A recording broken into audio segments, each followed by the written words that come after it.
Vamos al Evangelio de Mateo, capítulo 13, versículos 53 al capítulo 14, versículo 12. Pero solamente vamos a leer los últimos versículos del capítulo 13. Vamos a leer del 53 al 57. Estaremos leyendo capítulo 13, 53 al capítulo 14, verso 12. Bueno, estaremos estudiando, mejor dicho, pero solo leeremos 13, 53 al 57. Vamos a hacer la lectura de forma alternada. Verso 53. Aconteció que cuando Jesús hubo acabado de decir estas parábolas, se fue de allí.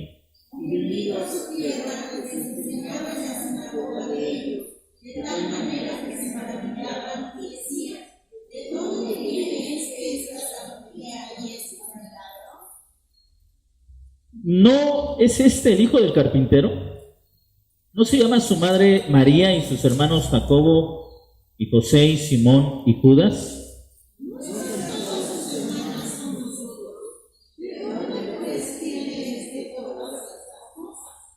Y se escandalizaban a causa de él.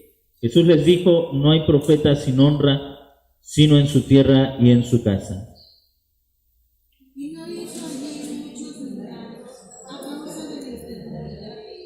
Hasta ahí la lectura de la palabra de Dios.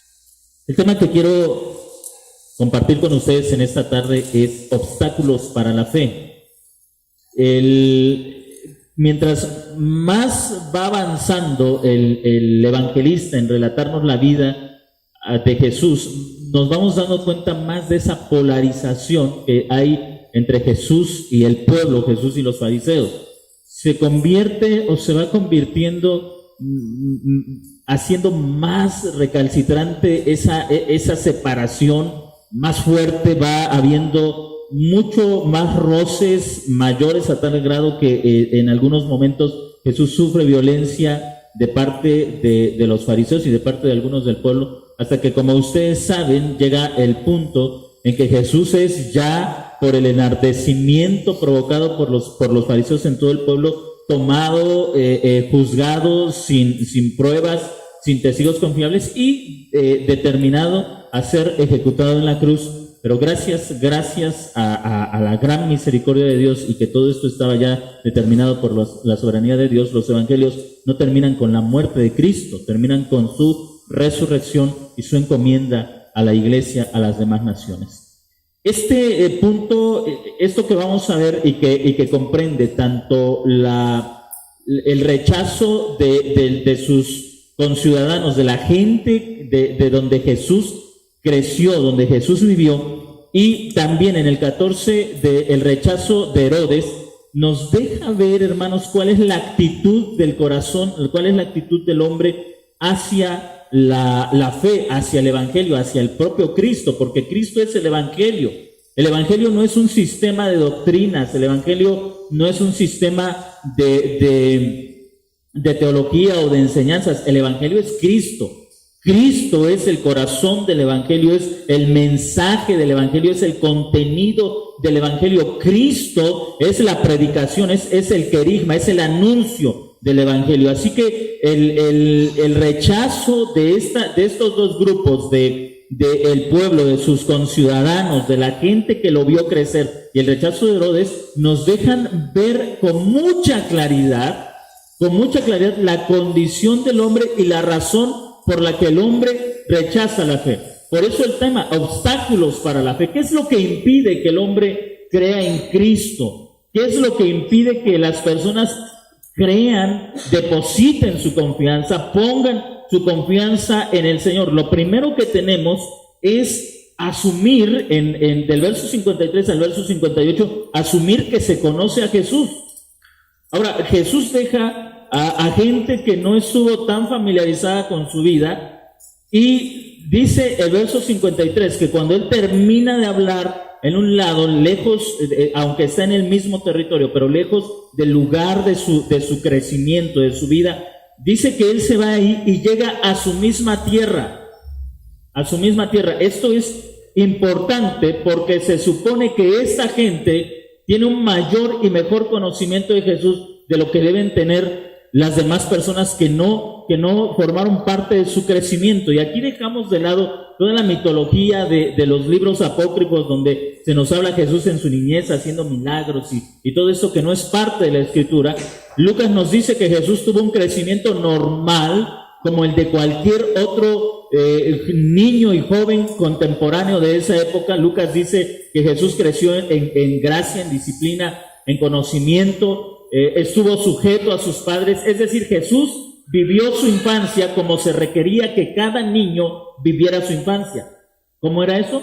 Pues sujeto a sus padres, de cerca de sus padres, aprendiendo de sus padres y estando bajo la autoridad de sus padres. Así se esperaba que todo niño judío viviera, y así vivió Jesús, no siendo un niño fantástico, haciendo milagros. De repente en los evangelios apócrifos, en los evangelios gnósticos, se nos presenta un Jesús de la edad de entre 8, 10, 11 años haciendo barro y de repente soplando y creando vida de aquel barro que forma. Todo eso forma parte de la mitología, pero no de la vida real de Jesucristo, de el Hijo de Dios que vivió una infancia tan normal como la vivían los niños en aquel tiempo.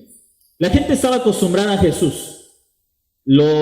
Probablemente lo vieron correr, lo vieron trabajar, lo vieron crecer como cualquier otro niño común y, como nosotros decimos, corriente, es decir, normal, completamente normal. Y cuando Jesús regresa a su tierra para continuar con el ministerio, él llega a la sinagoga de ahí, a la sinagoga de Nazaret, ahí enseña.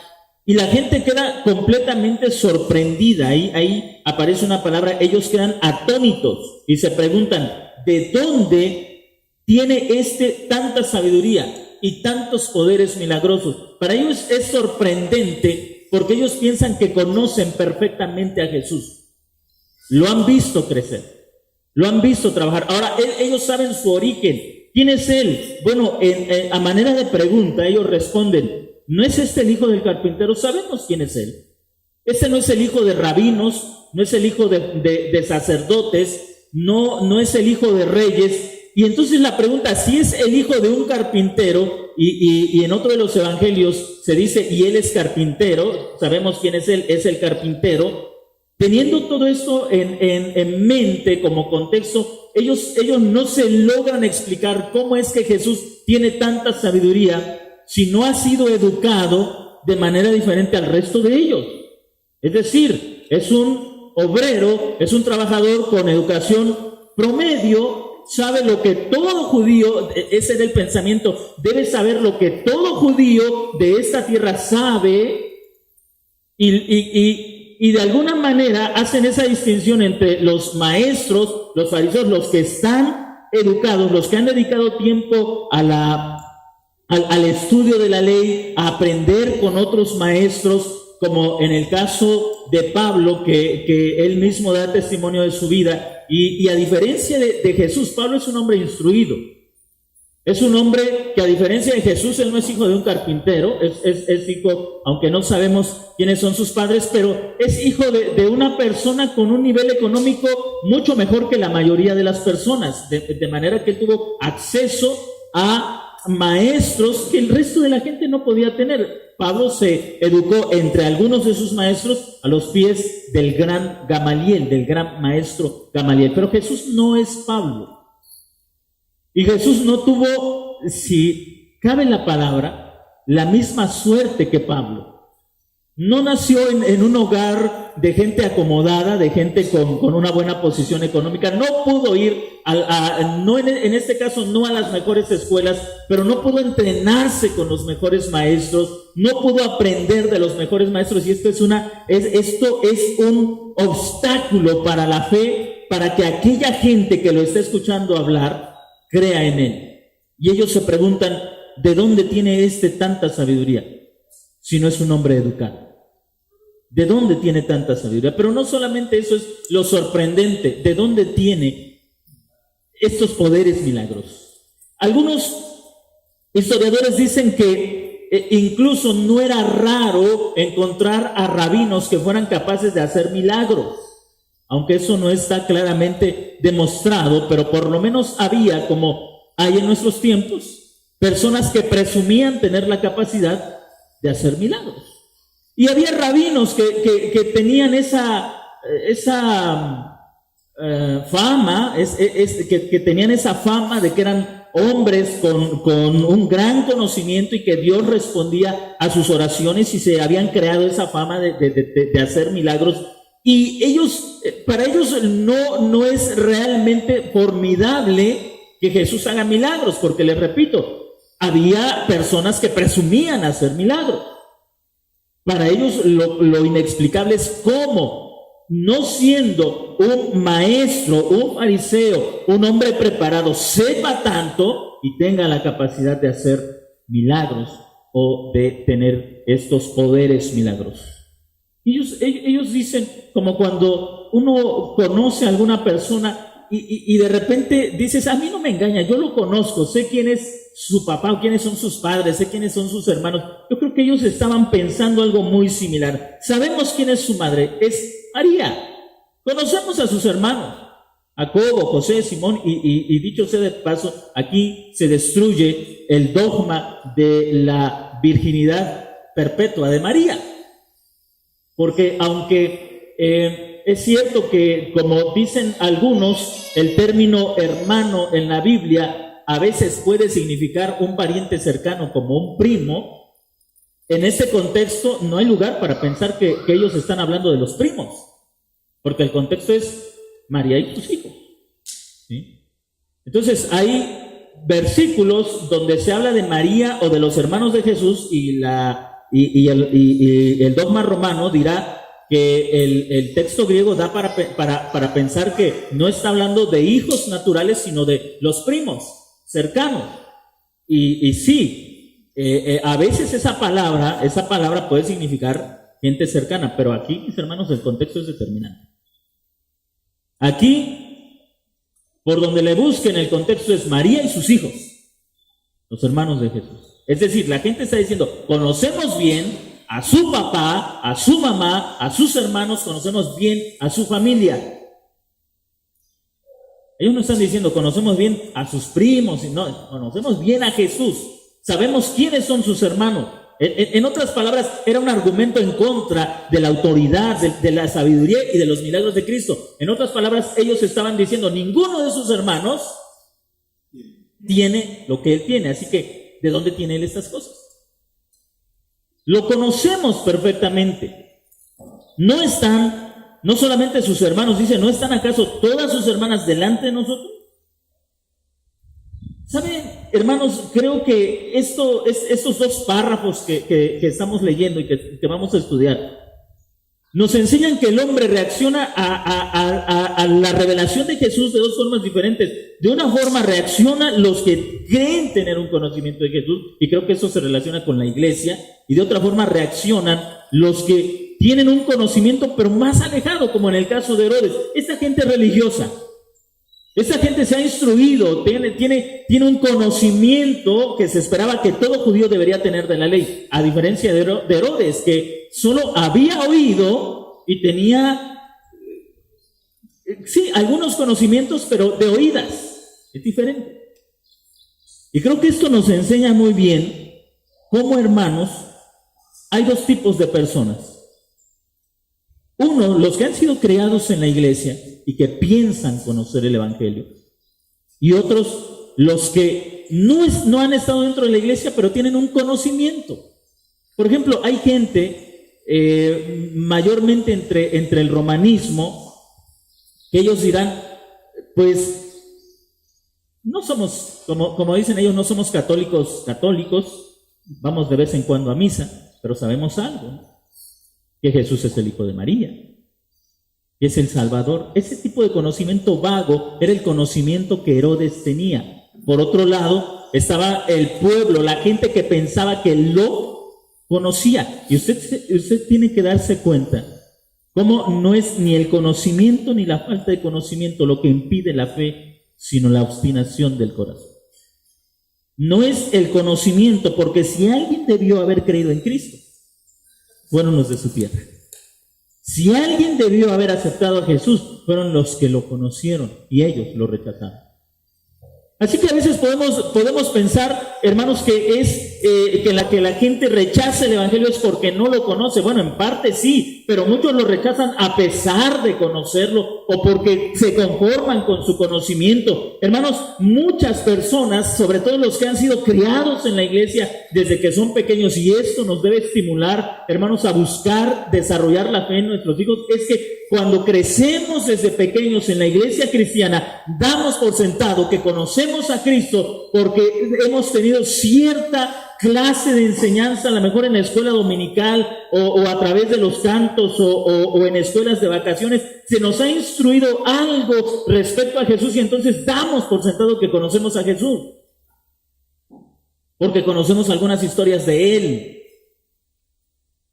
¿Cuántas veces se inculca en los niños un conocimiento muy superficial, necesario, pero no suficiente, muy superficial acerca de Jesús? En los dramas que en muchas iglesias se hace y que deben tener alguna importancia, pero muchas veces se queda con ese conocimiento en el drama donde el niño dice, y Jesús nació en Belén para que se cumpliera lo dicho por el profeta, en todo este tipo de dramas el niño va creciendo con un conocimiento que le llega a hacer suponer que conocer esos datos es conocer a Cristo, que le llega a hacer pensar que conocer estas cosas de memoria es lo mismo que conocer a Jesús de forma salvadora.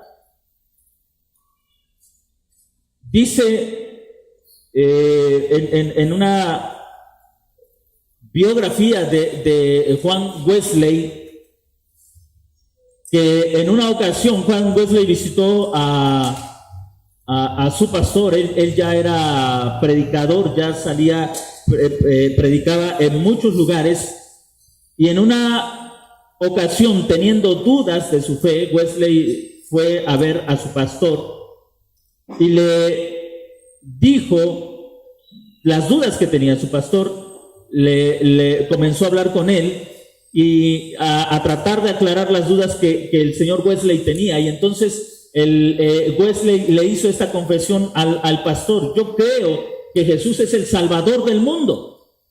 A lo que el pastor le contestó sabiamente: sí, pero ¿es tu Salvador? ¿Es tu Salvador?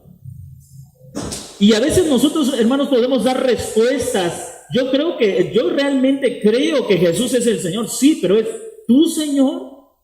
Yo creo que Jesús es el Salvador, pero ¿es tu Salvador? A veces, hermanos, tenemos ese conocimiento como el de esta gente. Nosotros conocemos a su esposa, conocemos a su madre, conocemos a su padre, conocemos a sus hermanos. Esta gente tenía un conocimiento geográfico, tenía un conocimiento familiar, genealógico de Jesús, pero no lo conocían a Él como Señor, como Mesías, como Salvador. ¿Y sabe cuál fue el mayor escándalo que impidió que ellos creyeran en Él? Su humilde persona. Cuando llegamos al versículo 57, Mateo dice que ellos se escandalizaron a causa de Él. Ellos no podían creer en Él porque provenía de una familia pobre, de una familia que no era sacerdotal, de una familia que, aunque era real, no estaba en el trono. Ellos tropezaron, dice el texto, se escandalizaron a causa de su persona. ¿Cómo mire, este es la mayor manifestación de orgullo? ¿Cómo este carpintero pretende ser nuestro Señor? ¿Cómo es que este carpintero pretende ser nuestro Señor?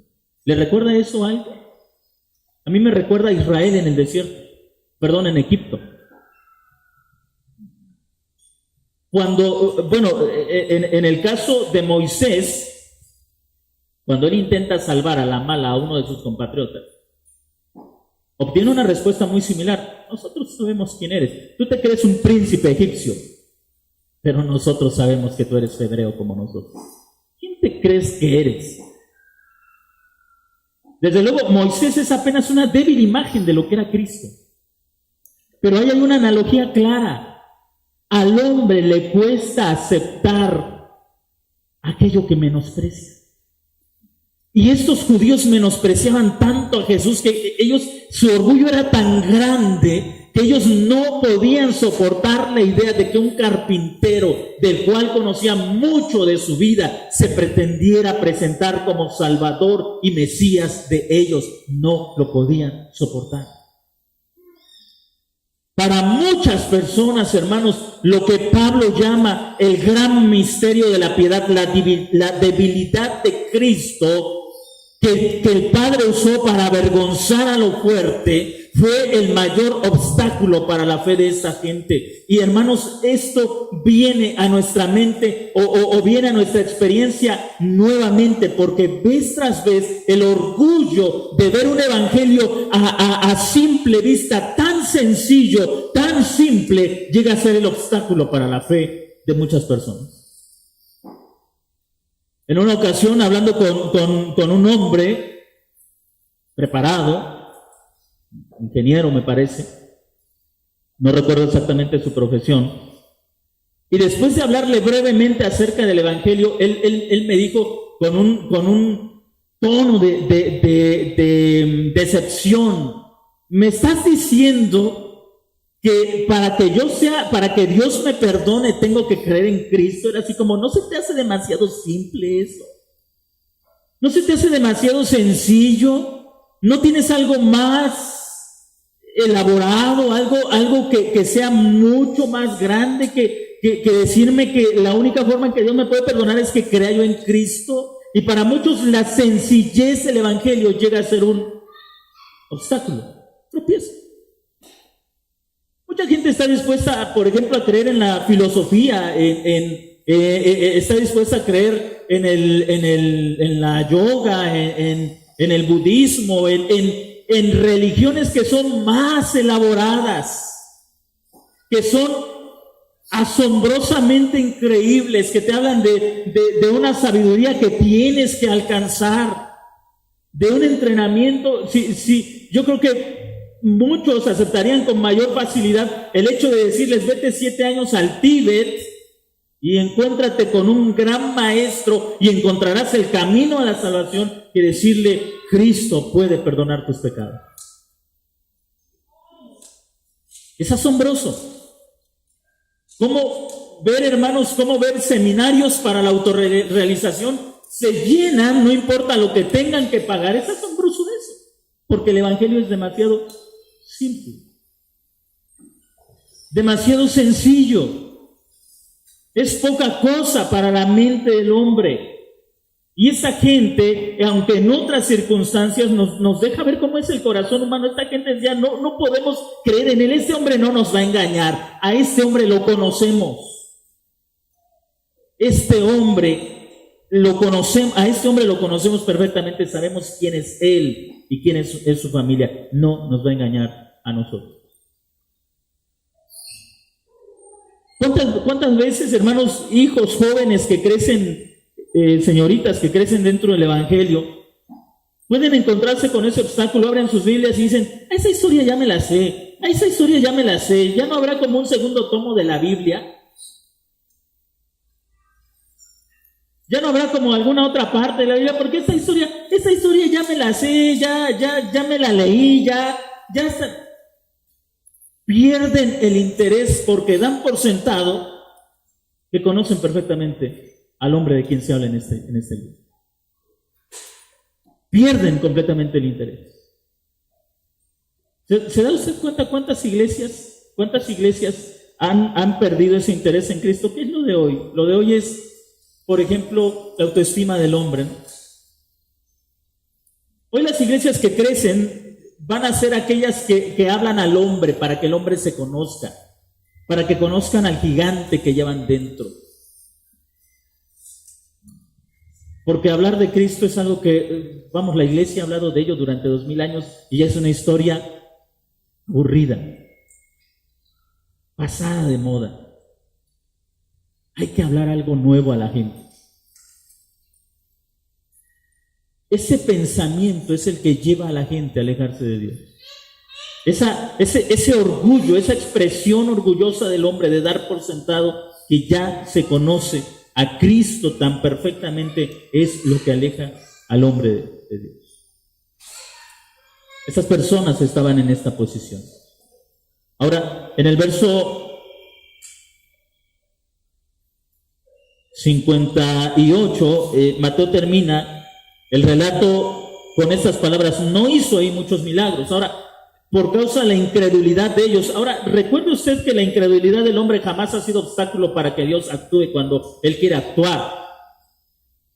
En el mismo Evangelio de Mateo encontramos ocasiones en las que el hombre, sin tener fe, recibió un milagro de parte del Señor. Más adelante vamos a ver cómo el Señor, a través de una muy modesta comida que llevaban algunos de los que estaban ahí, alimentó a más de 5,000. Aquellas personas no sabían que Jesús lo podía hacer, ni siquiera Él se paró frente a ellos y les dijo: hey, ¿creen ustedes que yo les puedo dar de comer a todos ustedes? Ellos no sabían nada de eso. Ellos eran incrédulos, o por lo menos no habían sido probados en esta situación. Y Jesús no dependía, su poder no depende de la fe del hombre. ¿Por qué entonces ahí hizo pocos milagros? Muy sencillo, porque las personas, al pensar que lo conocían, no lo buscaban. ¿Sabe qué es lo que lleva muchas veces a la iglesia, a nosotros como cristianos, a una experiencia muy por debajo de la vida cristiana que deberíamos vivir? La idea de que ya conocemos perfectamente a Dios.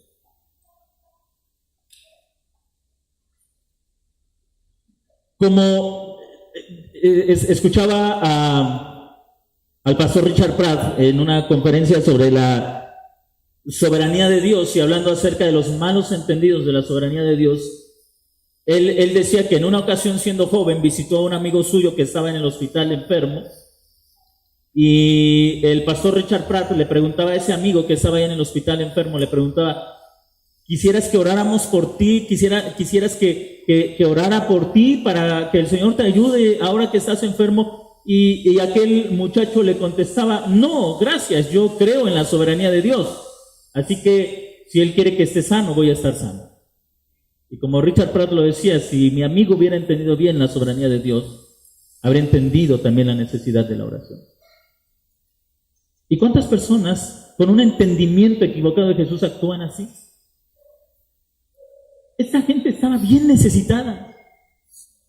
La Biblia dice más adelante, en el capítulo 14, que cuando Jesús vio a la multitud, sintió dolor, se entristeció por ello. Pero esta gente, en medio de su necesidad, se alejó de Jesús por una sola razón. Pensaban, y lo estoy repitiendo para que se grabe en nuestra mente, pensaban que conocían perfectamente a Jesús. Por eso no le llevaron a sus enfermos. Por eso no llevaron a sus endemoniados, por eso no llevaron no fueron a Él en busca de satisfacer sus necesidades. Por esa sencilla razón pensaban que lo conocían. Y sabe que muchos de nosotros actuamos de la misma manera. Cuando nos encontramos en graves problemas, pensamos que conocemos perfectamente a Dios, como este joven en el hospital, y pensamos: lo que Dios quiere hacer, lo va a hacer. Y eso implica que no necesito orar, que no necesito buscarlo, porque Dios va a hacer lo que Él quiera hacer. Y en lugar de acercarnos, nos alejamos de Él, porque pensamos que lo conocemos perfectamente. No es, hermanos, aquí usted puede notar en estas palabras tan trágicas de Mateo al cerrar este párrafo, este episodio: no hizo ahí muchos milagros. Usted puede notar la tristeza, puede notar el dolor, puede notar el quebranto, porque Cristo fue dado para su pueblo y aquellos lo rechazaron. Cristo fue dado para la iglesia, y lo más trágico es cuando la iglesia piensa que no puede encontrar nada en el Cristo que nos ha sido dado como nuestro mayor tesoro, y buscamos en otros lados y tocamos otras puertas. Ahora, por favor, no piense usted que yo estoy diciendo cuando esté enfermo, usted no debe ir al médico, debe orar. No piense usted que estoy diciendo cuando usted tiene un problema, no debe hacer otra cosa más que orar. No estoy diciendo eso. Pero a veces, hermanos, cuando buscamos solución a un problema, la desesperanza nos llega porque alguien nos cerró la puerta, porque alguien nos dijo que no se puede, porque alguien nos dijo que no tiene, en lugar de ir a aquel que puede satisfacer todas nuestras necesidades. Y ahí queda demostrado que nuestra confianza no está en el Cristo que decimos conocer, aunque repetimos y repetimos y repetimos historias acerca de Él, y decimos y señalamos y citamos y podemos decir en el Evangelio, en el capítulo, en el versículo, dice, pero a la hora de ir a Él simplemente no vamos a Él porque pensamos que ya lo conocemos demasiado bien. Y lo más triste, usted puede leer, por ejemplo, en el último capítulo del libro de los Hechos, en el capítulo 28, en la última parte, cómo el libro de Hechos termina muy, muy similar a como termina este capítulo 13 del Evangelio de Mateo. En el verso 26, Pablo hablando a la congregación, a los que estaban ahí reunidos, dice el apóstol Pablo, aplicando las palabras del Antiguo Testamento: ve a este pueblo y di, oyendo oiréis, pero de ningún modo entenderéis, y viendo veréis, pero de ningún modo percibiréis, porque el corazón de este pueblo fue endurecido, y sus oídos oyeron pesadamente, y cerraron sus ojos, no sea que vean con los ojos, y oigan con los oídos, y entiendan con el corazón, y se arrepientan, y yo los sane. Y el verso 28 dice: sea pues notorio que a los gentiles ha sido enviada esta salvación de Dios, ellos oirán. ¡Qué tragedia!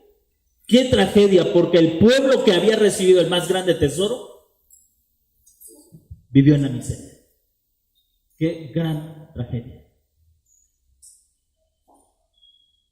Como trágico es cuando nosotros como iglesia, hermano, habiendo recibido en Cristo la más enorme de las bendiciones que el hombre pueda desear, vivimos en miseria por una sola razón: nuestro orgullo nos hace pensar que conocemos perfectamente a Dios. Nuestro orgullo nos hace creer que lo conocemos tan perfectamente. ¿Cuántas veces es necesario pasar por una experiencia como la que Job pasó para que al llegar al final de esa experiencia podamos nosotros con suficiente humildad decir las mismas palabras que dijo Job: de oídas te había oído, pero ahora mis ojos realmente te ven. De oídas te había escuchado, pero ahora mis ojos pueden verte.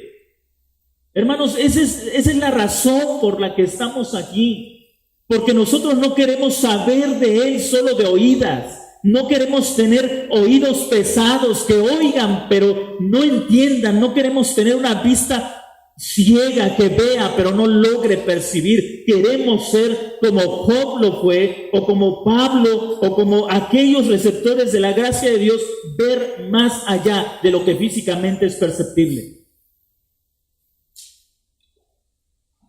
Y quiero repetirlo: los que hemos crecido en hogares cristianos, a quienes se nos han enseñado textos desde muy chicos y quienes hemos crecido en medio de cantos, de repente llegamos a pensar que conocemos a Dios, que realmente lo conocemos, y sin embargo estamos ciegos, estamos sordos, porque teniéndolo a Él, buscamos nuestros propios recursos para satisfacer nuestras necesidades.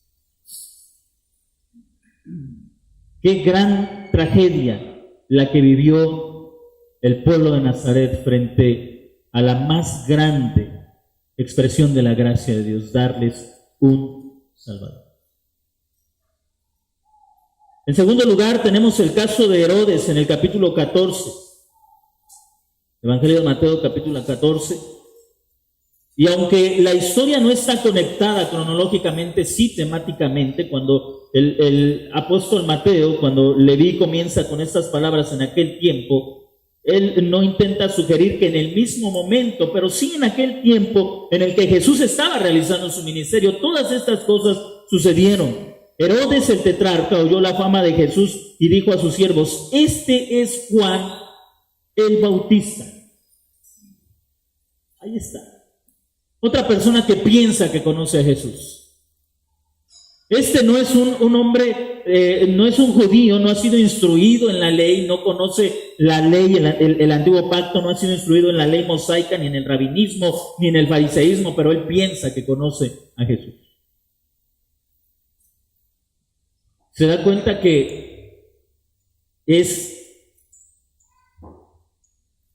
impresionante ver cuánto orgullo hay en el ser humano, que todo mundo dice que conoce a Jesús, aun aquellos que nunca en su vida han tomado una Biblia y han sido instruidos piensan que conocen a Jesús.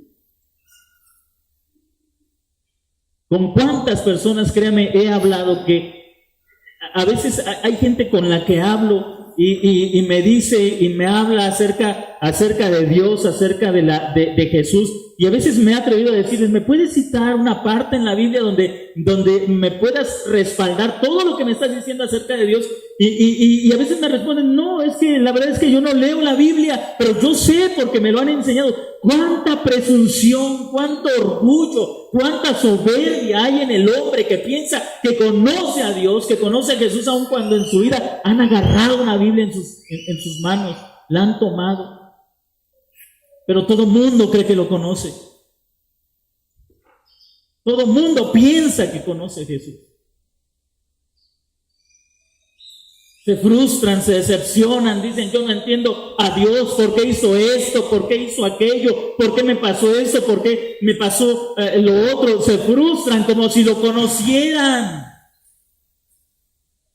Se decepcionan como si fueran sus íntimos, como si dijeran: me traicionó, y yo que también lo conozco y él hizo esto, no lo entiendo. Qué soberbio es el hombre. Qué absurda es nuestra forma de pensar.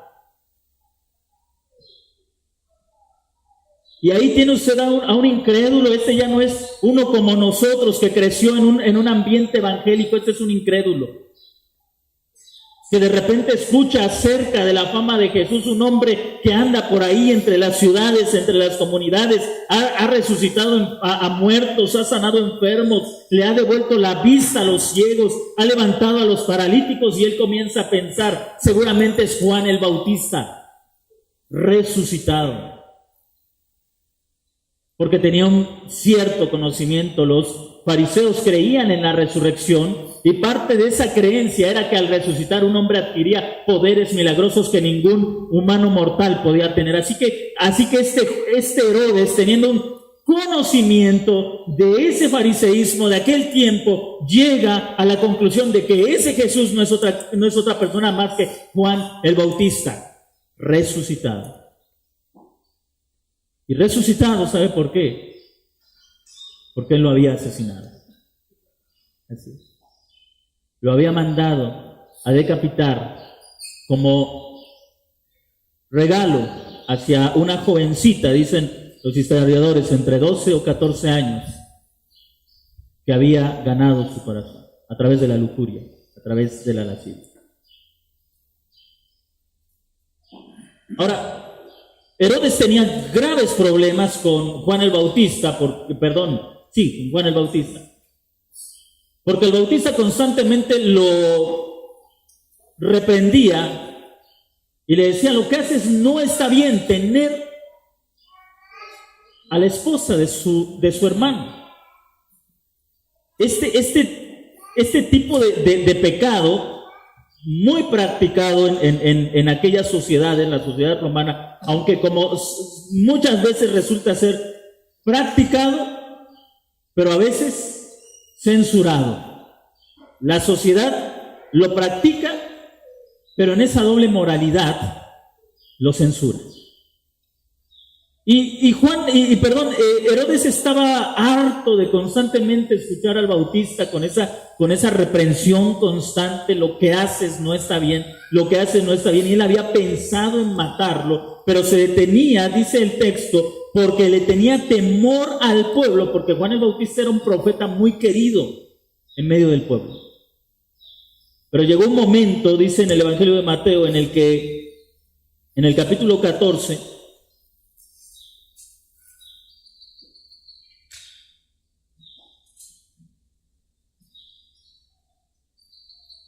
en el verso 7 y 8, dice el texto, por lo cual, el verso 6, pero llegando el cumpleaños de Herodes, la hija de Herodías, danzó allí y agradó a Herodes, por lo cual prometió con juramento darle lo que pidiera. Y ella, instigada por su madre, una jovencita, le repito, entre 12, 14 años, no sabe qué pedirle a Herodes. Ahora Herodes tiene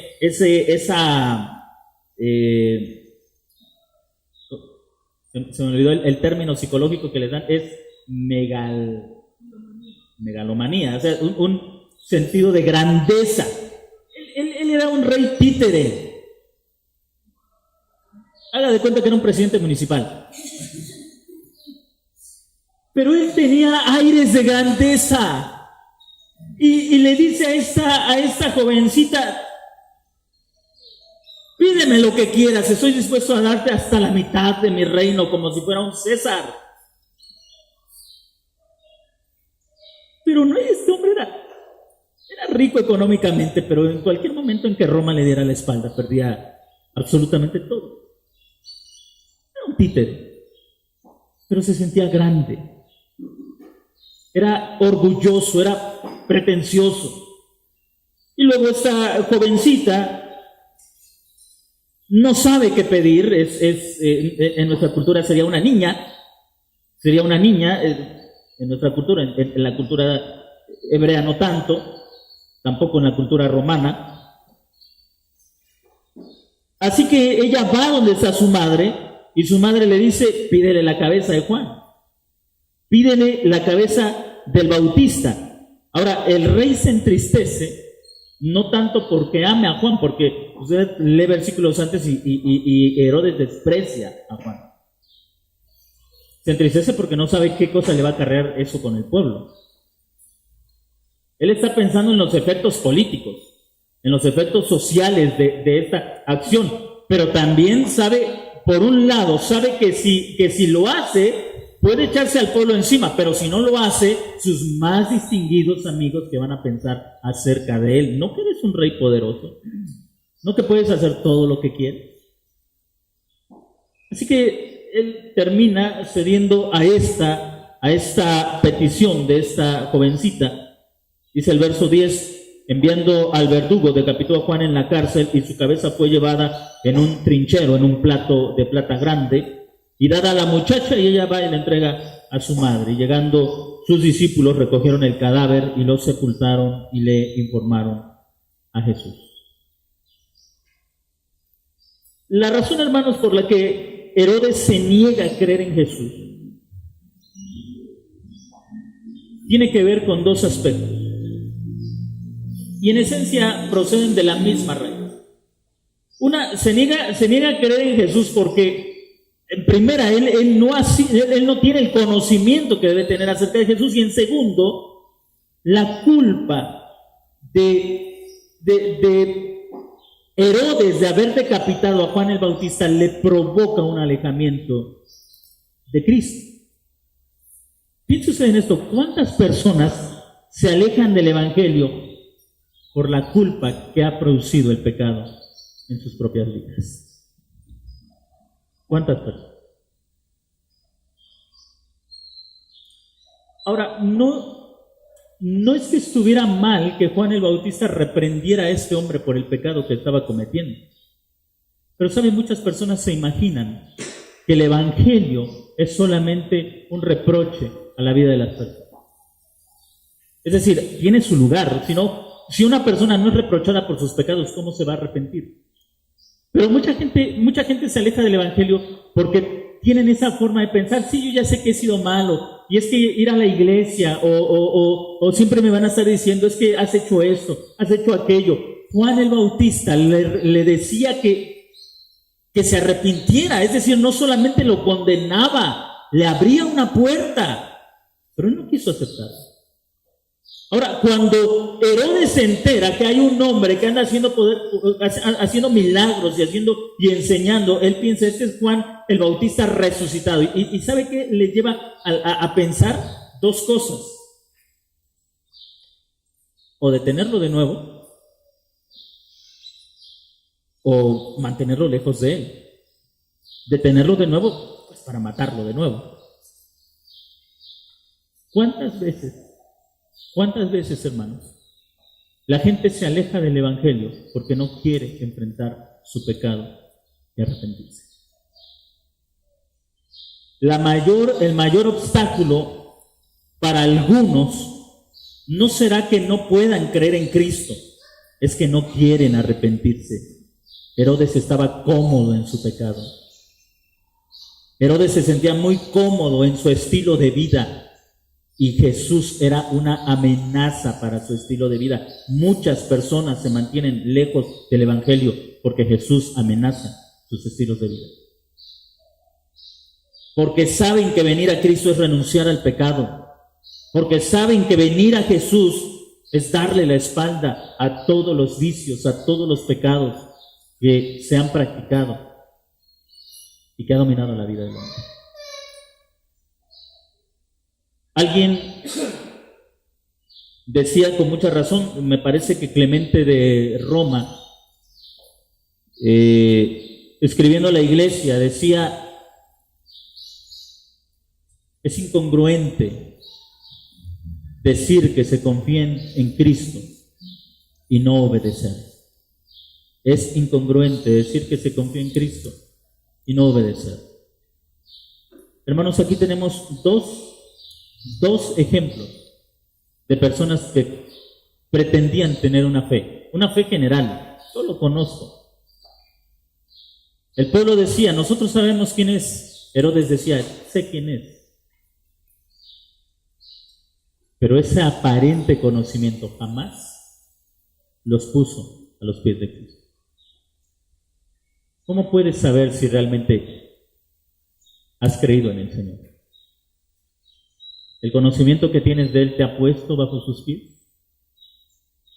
¿Te ha puesto bajo su autoridad? ¿El conocimiento que tienes acerca de Él te ha llevado a una confianza en Él? ¿Él es tu más grande esperanza en cualquier situación que te encuentres? Como decimos en el intercambio de votos, en pobreza y en riqueza, ¿es Cristo tu mayor tesoro?